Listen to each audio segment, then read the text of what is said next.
Everyone, today this fridge is not functioning. As you can see, the regulator is not regulating. Anyways, I'm going to show you how to diagnose. Okay, first things first, let's see what we know.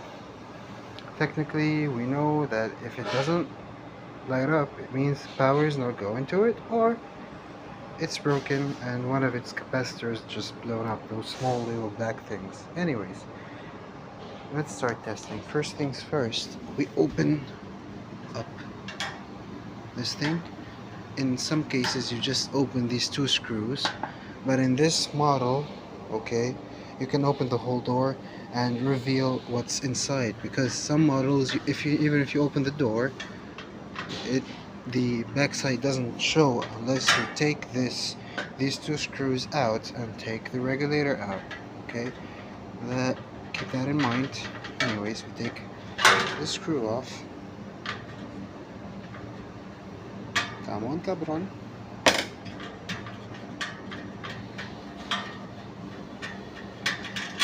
Okay, now as we can see here, no burn marks, nothing, so which means let's test for power.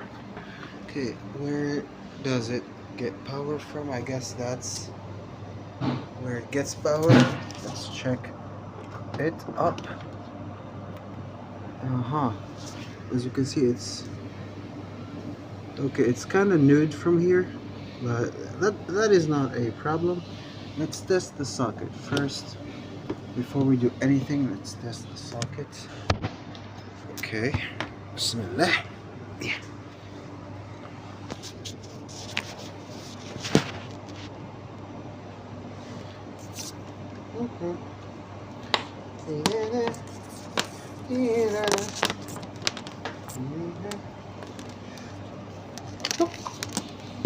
We set this to 600 AC volts, alternative current volts. As you can see the number here. So 600 alternative volts, because this thing works on 240 volts, so it's not going to be a big deal. And as you can see, we got power. So now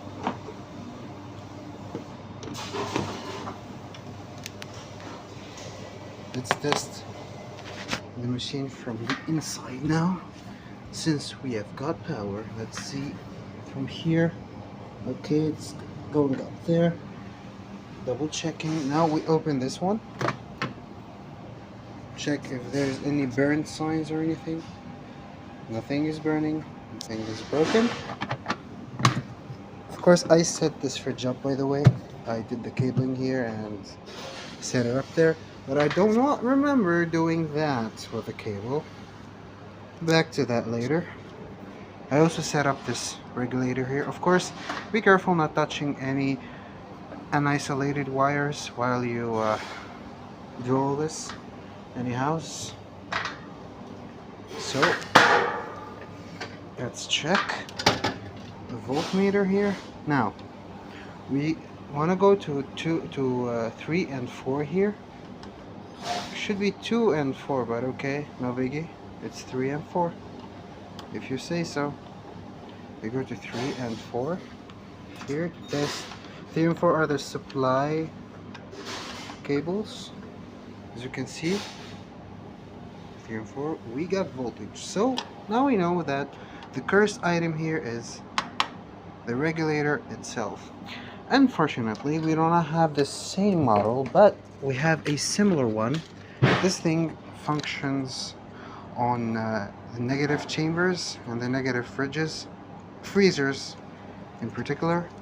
This thing works on freezers because it has more relays and more probes. It has 2 probes and like 6-7 relays for deforestation and for the fan to work separately in deforestation mode or out of deforestation mode. It has a lot of variety in options of functionality compared to this one. Only has that. Anyways, so first things first, now we plug out the cable, and if you do not have a cable, just find the circuit breaker and trip it so you do not get electrocuted while manipulating such high voltage machines. Let's double check here if we find any electricity left. As you can see, no electricity. Perfect. Now we are good to go and start changing the regulator. Okay, before we start changing the regulator, I wanna test something real quick. I think the cables are a bit oxidized, and it's could be a reason why this thing isn't functioning. Yeah, the screws are not spinning correctly. I feel like they're kinda oxidized. Yep, as you can see, they are oxidized. Let me just, as you can see, they are oxidized, and I think the canal is also oxidized. Okay, it shouldn't be a problem because it's reading. Let's try to flip the wires, put the supply in a reverse way, and test it out.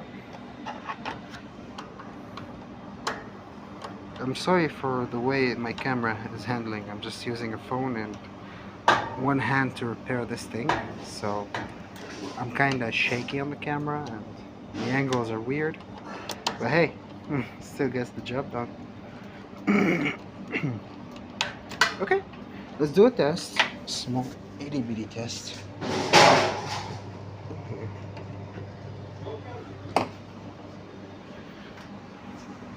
It did not work, and it did not work. So now we know that the problem is completely from this little guy right here. We have to change it. Okay. Start replacing it. So let's start removing the wires. If you are not a professional, or if you're new to this, try to take a picture of the wires. If you are, you know which one is which. For me, I know my wires, so the black is always the compressor, the blue is the neutral, and the brown is the line or phase in this case. Sometimes the black means the line too. This is a line. Okay, I'm keeping it for another use. I'm just keeping it there for safety and shit, you know.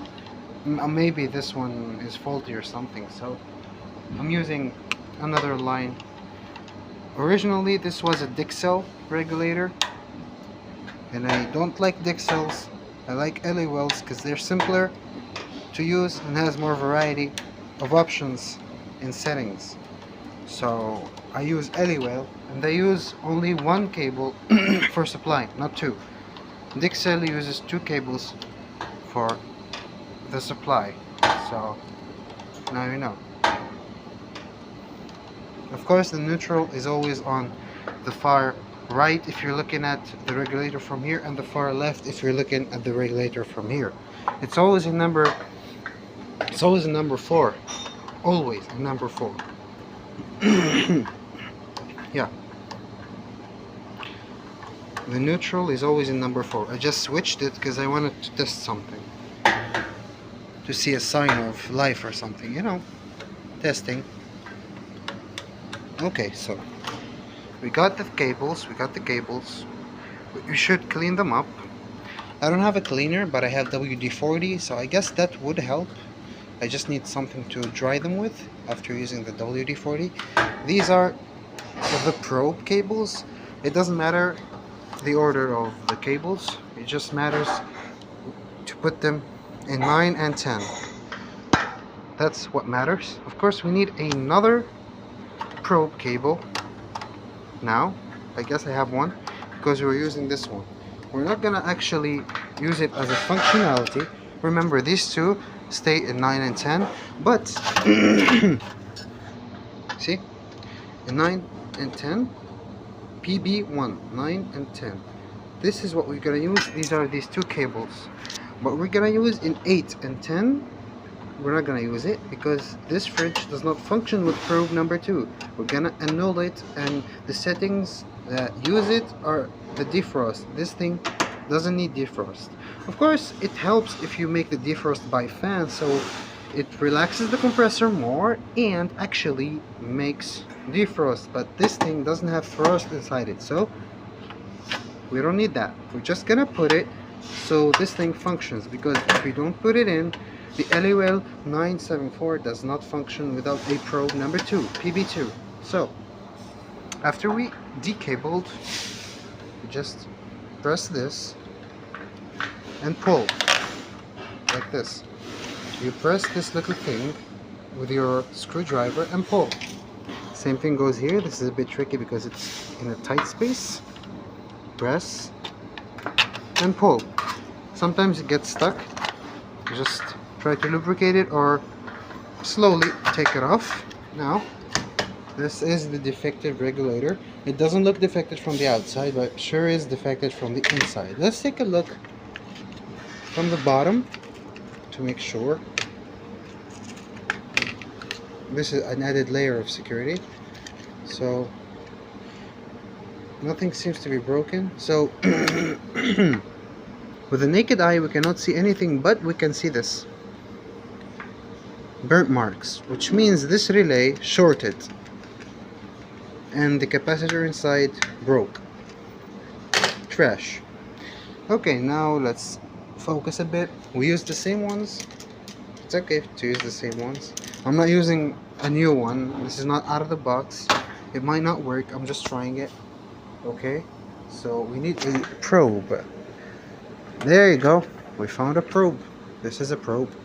As you can see, these are the cables and this is the probe. Yeah. Let's get cracking in it. Hold on, let me just set up my phone real quick. How am I gonna set it up? How am I gonna set it up?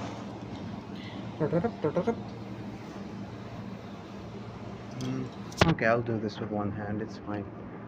So, wait, get that thing in there. Nice and slow. Perfect. Now we use these clippers to clip it in. Always this thing facing the regulator, just like that. Slide it in perfectly. Hear the crunch. Hold on. I do this with one hand, it's kind of tricky. The crunch. Yes, the crunch. Oh, it did not crunch like I wanted. Damn it. Hold on. One second. Yep, there you go, the crunch. Now the second crunch.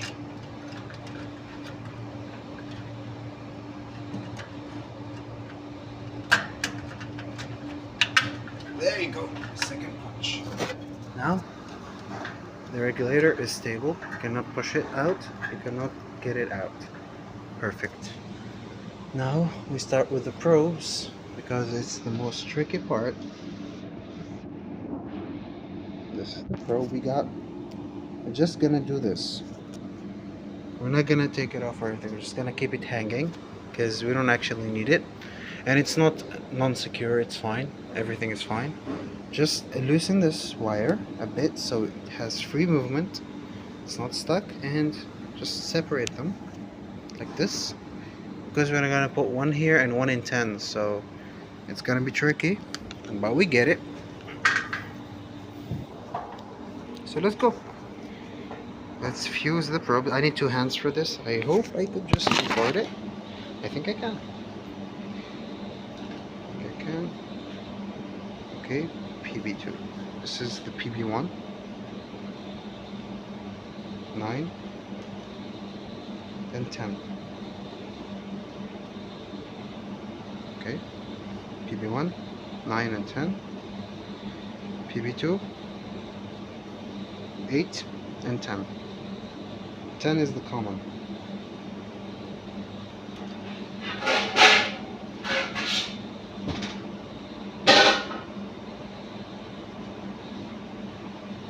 As you can see, this is the setup.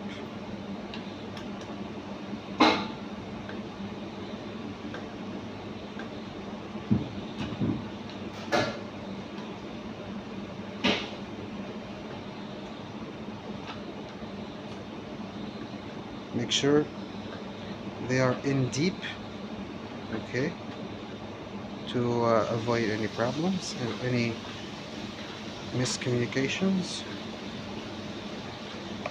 Try pulling them out to test the firmness of the regulator. Now, here, since this is a normal fridge, not a freezer, we do not need this one. We do not need this one. We only need compressor and supply. 2, 3, 4. That's all we need here. 2, 3, and 4. See? Compressor, phase, line, neutral. Compressor,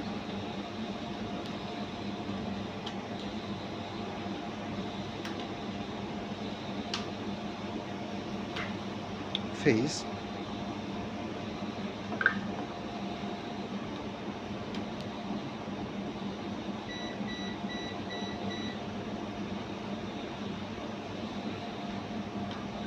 neutral.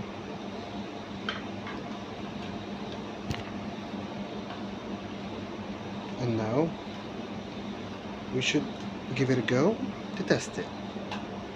As we saw earlier, we have power flowing through here to these cables. So these cables, these two, the phase and the neutral, have power. Okay, these two have power. Now the regulator should function. Let's test it out. Again, we don't need this. It's fine. Don't worry about it. Yep. Let's try and put this one here. There you go. Sign of life.